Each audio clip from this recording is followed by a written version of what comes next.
Hi guys, welcome to another video. Today I'm showing you an updated list of my White Forest deck profile. I made some changes from my past list and I already have some other ideas for the next list.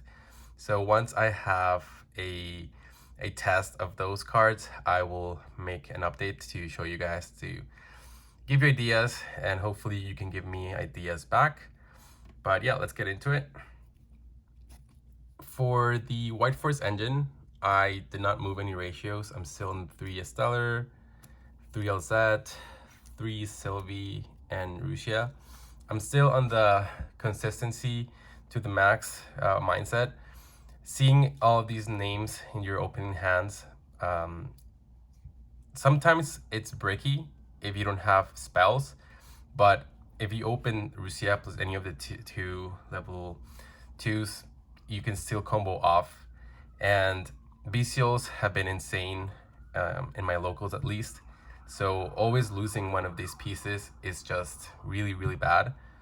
And Runic also, like they banish your stuff. So once you lose, especially Rusia, because people who play it at 1, once you lose it, you kind of notice like in the grind game that you're actually like almost like playing with one hand tied to your back. So yeah, for me it's has worked very, very well, and I have never like regretted a moment where like, oh, maybe I should have played 1 or maybe I should play 2. For me, has been working great. If you disagree, I encourage you to try it out and maybe you'll change your mind. For the spells, it's still the 2 tails. The search for any other parts you're missing is very important, and also material for your effects. Beware of the White Forest has been MVP lately. Just yesterday, I was playing against Runic, and I used this card like 3 times to pop their fountain, and it's just insane. It's also an extra material. I don't think I'm gonna cut it out anytime soon. Maybe, just maybe, when the new spell comes out, maybe then I'll consider it, or who knows, maybe just play them all. But yeah, so far it's been a very, very good card.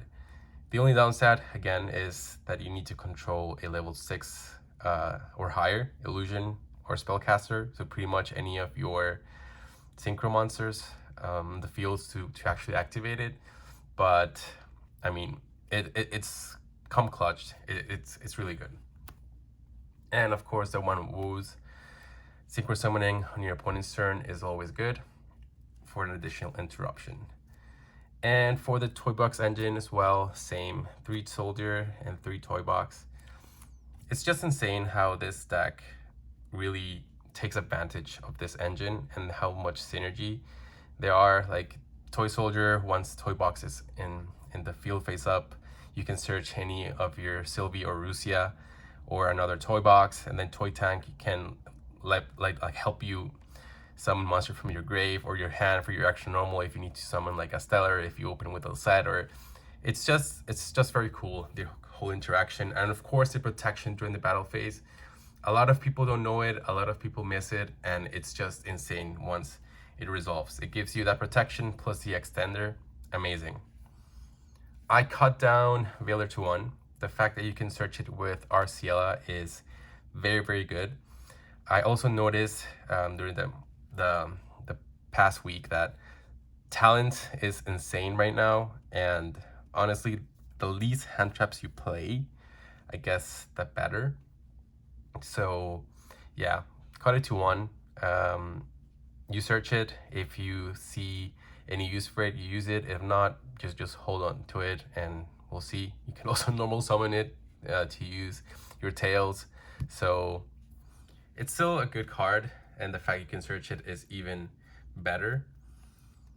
I played the 3 triple tactics thrust. Of course, again, like a lot of hand traps are around, and there are a lot of targets for this card for both going first or second.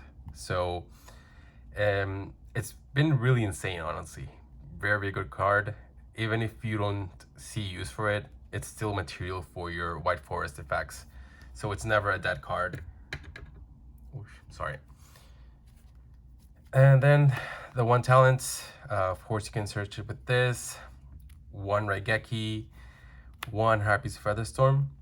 both kind of board breakers for going second, and you can search them off this. Again, if you see like immediate use for them, you can always use them as material for your White Forest effects, and you can also recover them back with your Diabell. The one Called by the Grave, the 2 Forbidden Droplet. Forbidden Droplet, I have mixed feelings about this card. It's good. It's a good card, don't get me wrong. But I just don't feel there's much synergy other than maybe you setting your Toy Soldier or Toy Tank and sending for a cost. Most of the time you're gonna need your other spells, your traps, your monsters to actually start doing things. So this is a card that, even though it's really good, I didn't really see much use to it in the past week. So I'm gonna cut it out for another thing, and hopefully I will see some kind of improvement. Otherwise, then it can always come back. I changed the Nibiru for Evenly Matched. Again, I just wanted to play around talents a little bit. Plus, there's also a lot of Tenpai. Nibiru is a dead card. Not that Evenly Matched will help you against Tenpai, but at least it will give you a board breaker that it's also a trap that you can use in case like you go first and you draw it. Never a dead card. So it's been really good against Runic. Amazing, beautiful. So yeah, I think I'm gonna keep that one for now. The 1 skill drain, still very useful. Unfortunately, there's still to 1, or fortunately, however you want to see it. But if you draw it, it's amazing, because if you get interrupted, you can just set this and it might buy you another turn.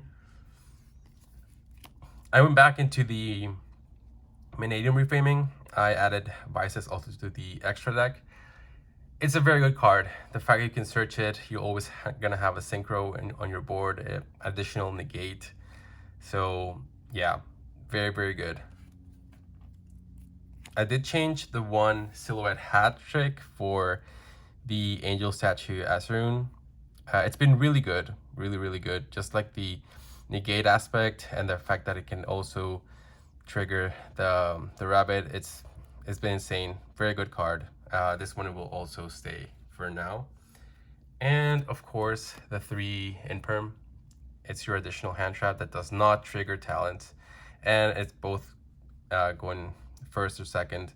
Very good card. So yeah, so that's it for the main deck. It's 40 cards.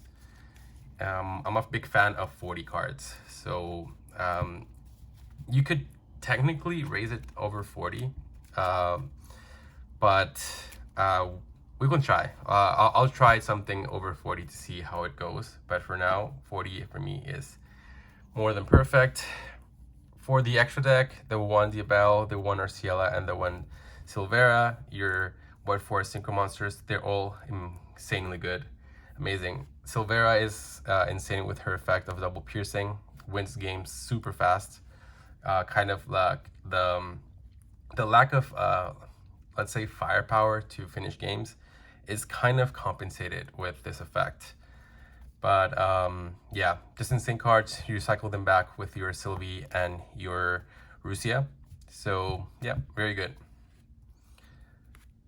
The 1 Sapper Shrimp, Synchro Summoning additionally from your ooze into your Chaos Angel or your Satellite Warrior. Always insane, plus an additional spell or trap pop. The 1 Vices Amritara to search your Mannadium Reframing. The 1 Omega, I still like this card.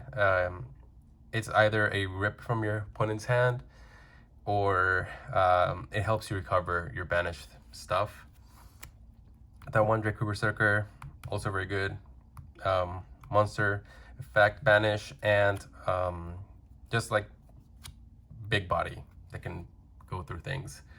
The 1 Satellite Warrior, extra pops during your opponent's turn. The Chaos Angel, protection for your synchro monsters, and additional banish for additional disruptions. And for the links, the 1 SP Little Knight, I'm still on the access code talker, and honestly, I've only done it once. I think I'm gonna cut it out. I just don't know yet for what, but I will definitely try to put something that I can see more often, or maybe fill up a space that can actually help me during the duel. The one Celine, I am still keeping this card. Sometimes you spam monsters, and this is like your additional summon for any of your White Forest monsters you might need, and just like combo off. It's still really good. The one Silhouette Hat Trick, oh sorry, Silhouette Hat Rabbit, not the trap. To set your Asaroon and an additional spell pop, very good. The one, number 41, Babushka, I think it's really good, especially against Tenpai. You just like summon this and pray they don't have like Raigeki or anything, and it will give you the additional turn you need. And the Abyss Dweller, also a card that I am thinking of cutting out. In theory, it was really good, and at first it was really good. I just haven't seen it recently, and I think it might be a space for an additional card that could maybe help more. But yeah, that's it for the deck profile. So hopefully next week, after I've incorporated the new changes, I can show you and see how it performs. Thank you guys for watching, and I'll see you in the next time.